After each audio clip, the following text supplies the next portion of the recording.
দায়িত্ব কখনোই বয়স দেখে কাঁধের উপর এসে পড়ে না। দায়িত্ব যে কোনো সময় যে কোনো পরিস্থিতিতেই আসতে পারে। কখনো ভাবিনি মায়ের বলা কথাগুলো একসময় সত্যি হয়ে যাবে। নমস্কার, কেমন আছো সবাই? আশা করি সকলেই ভালো আছো। আমার চ্যানেলে প্রত্যেককেই স্বাগত জানিয়ে আরও একটা নতুন ভিডিও শুরু করছি। এত অল্প বয়সে পুরো একটা সংসার আমি নিজের হাতেই সামলাই। যতদিন মা বাবার কাঁধের উপর ছিলাম ততদিন কোনো দুশ্চিন্তা আমাকে গ্রাস করতে পারেনি। কিন্তু যবে থেকে মা বাবার কাজ ছাড়া হয়েছি তবে থেকে বুঝেছি যে একটা অচেনা অচেনা জায়গায় থাকার মূল্যটা, মা বাবাকে ছাড়া কতটা কষ্ট, কতটা কঠিন, কতটা যন্ত্রণাদায়ক দিনের পর দিন। মা বাবার কাজ ছাড়তেই বুঝতে পারলাম এই পৃথিবী অনেক কঠিন।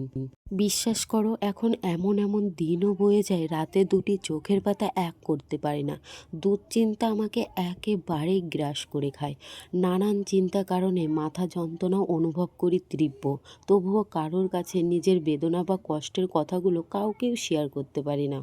দুঃস্বপ্নেও কখনো ভাবিনি মায়ের কথাই একদিন সত্যি হয়ে যাবে। মা ঠিকই বলতো, এখন বুঝছিস না, বিয়ে করে যখন পরের ঘরে যাবি তখন ঠিকই বুঝবি। ২ মাস বাড়িতে ছিলাম না। ঘরে আসার পরে দেখি ঘরের এই অবস্থা। অসুস্থতার কারণে ঘরটা ঝেড়ে পুছে সেরকম ভালো করে পরিষ্কার করতে পারিনি। সামনে যেহেতু রক্ষাকালী পুজো রয়েছে তাই ভাবলাম আর দেরি করলে চলবে না, যত দেরি করব ততই লেট হয়ে যাবে। এবার আমার ঘরটা পরিষ্কার করতে হবে। সামসের উপর সাইডটা একটা পর্দা করা ছিল, তার পেছনেই এত নোংরা জমে গেছে। এবার সেই সমস্ত কিছুই এখন এই তো বেশ ভালো করে ঝুল ঝেড়ে কাচাকুচি করতে হবে। পুজো রয়েছে যেহেতু, বাড়িতে আত্মীয় স্বজনরাও আসবে। তা না হলেও আমি যতটুকুই থাকি না কেন, সত্যি কথা বলতে আমি যেমনই মানুষ হিসেবে হই না কেন, কিন্তু আমি পরিষ্কার পরিচ্ছন্নটাই আদারওয়াইজ সবসময় কিন্তু বেশি পছন্দ করি। জানো তো, এখন আর নিজের শৌখিনতার জিনিস কিনতে ইচ্ছাই করে না। এখন শুধু সংসারের টুকিটাকি জিনিসপত্র কিনতেই বেশি মন চায়। মনে হয় যে এটা কিনি ওটা কিনি, আমার সংসারে এটা নেই সেটা নেই। মানে এখন আর সেরকম নিজের শৌখিনতার প্রতি ধ্যান জ্ঞান কিছুই নেই, আগে যেরকম একটা ছিল। তবুও জেদ করেই এখনও ঘরের আমি সেরকম জিনিসপত্র করিনি। যেহেতু এখনও নতুন ঘরে যাইনি, ভেবেছি যে নতুন ঘরে যতদিন না যাব ততদিন কিছুই কিনবো না। শুধু একটু আসবাবপত্র থেকে শুরু করে এই সমস্ত জিনিসই শুধু কেনাকাটা করি। আদারওয়াইজ সেরকম কোনো জিনিসই কিন্তু কেনাকাটা করি না। জানো তো, আগে সামান্য একটু কেটে গেলে যতটা যন্ত্রণা, যতটা ব্যথা অনুভব করতাম, এখন ছ্যাঁকা খেলে পুড়ে গেলেও বা হাত কেটে গেলেও কোনো ব্যথা বা কোনো যন্ত্রণাই অনুভব করি না। কথাই আছে, সইতে সইতে সমস্ত কিছুই একসময় সহ্য হয়ে যায়। সেমনটাই হয়ে গেছে। এই তো এদিকে পর্দার কভার থেকে শুরু করে বিছানার চাদর থেকে শুরু করে সমস্ত কিছুই কাচাকুচি করার জন্য নিয়ে চলে আসলাম। আর এগুলো কিন্তু গরম জল দিয়ে কেচে নিচ্ছি, যেহেতু অনেক দিন ধরে কাচা নেই, প্রায় ২ মাস ধরে বলতে পারো। এবার রান্নাটাও বসাতে হবে, তাই ভাবলাম ভাতটা যেহেতু হয়ে গেছে একদিকে বাঁধাকপি চচ্চড়িটা বসিয়ে নিই। যেহেতু আজকে নিরামিষ খেতে হবে, ২ দিন পরে পুজো, তাই ২ দিন আগে থেকেই কিন্তু এখানে প্রত্যেকেই কিন্তু নিরামিষ খাবে। এই তো বাঁধাকপিটা একেবারে সরু সরু করে কেটে নিয়েছে। এবার লবণ দিয়ে বেশ ভালো করে মাখিয়ে সিদ্ধ করতে বসিয়ে দিয়ে এবার সোজা চলে আসলাম টাইম কলের এখানে একটু কাঁচা ধোয়া করে নেব। কারণ একবার জল চলে গেলে কলে গিয়ে টেনে টেনে কাজকর্ম করতে প্রচুর অসুবিধা হয়। কল থেকে সেরকম জলই কিন্তু বেরোয় না, তাই সত্যি কথা বলতে কাঁচা ধোয়া করতে ভীষণ কষ্ট হয়। তাই টাইম কলের জল এইভাবেই ধরে রেখে একটু কাঁচা ধোয়া করি, যাতে কষ্টটাই একটু কম হয়। একটা কথা কি জানো, মা বাবার মতো সন্তানকে এই পৃথিবীর কেউই কিন্তু বোঝে না। এখনও যদি আমি ওই বাড়িতে মাঝে মধ্যে ভাত রান্না করি, আমার মা কখনোই কিন্তু আমার দিয়ে ভাতটা উপর দেয় না।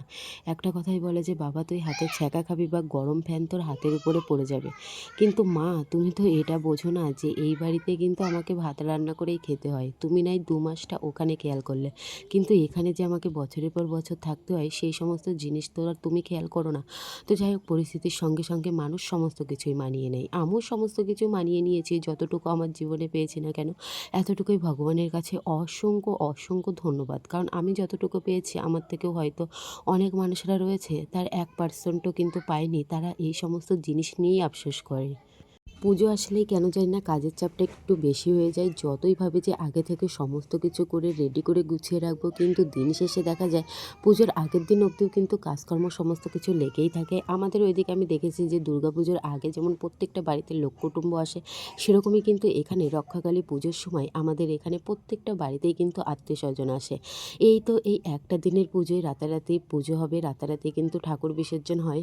দেখো, এক এক করে সমস্ত কিছুই কাচা ধোয়া করে নিয়েছি, তবুও এতগুলো এতগুলো জিনিস কিন্তু বাকি পড়েছিল। ভেবেছি যে একটা দিন পরেই করব রবিবারের দিন, আর ভাবলাম যে ঝোলটা ছাড়লেই হয়তো আমার কমপ্লিট হয়ে যাবে। কিন্তু দেখতে পেলাম যে না, এখনও অনেক কাজ রয়েছে, এখনও ফ্রিজ পরিষ্কার করা থেকে শুরু করে এখনও ঘর মোছা অনেক কাজ রয়েছে।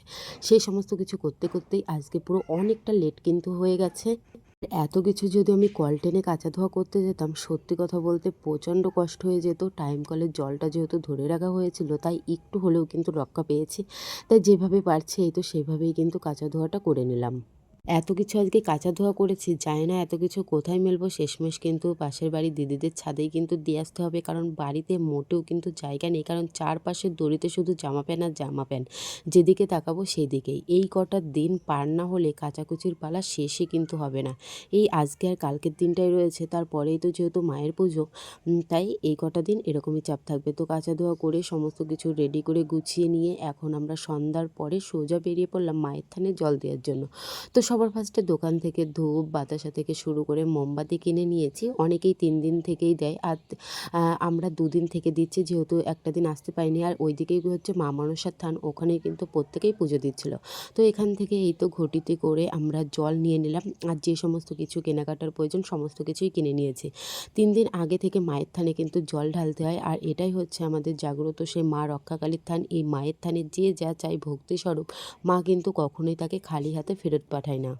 এখন নিজের কথা না ভেবে বেশি পরিবারের কথাই ভাবি, যে পরিবারের সকল সদস্য যাতে ভালো থাকুক সুস্থ থাকুক। এই তো প্রত্যেকের নামেই এখানে এসে কিন্তু জল ঢালি।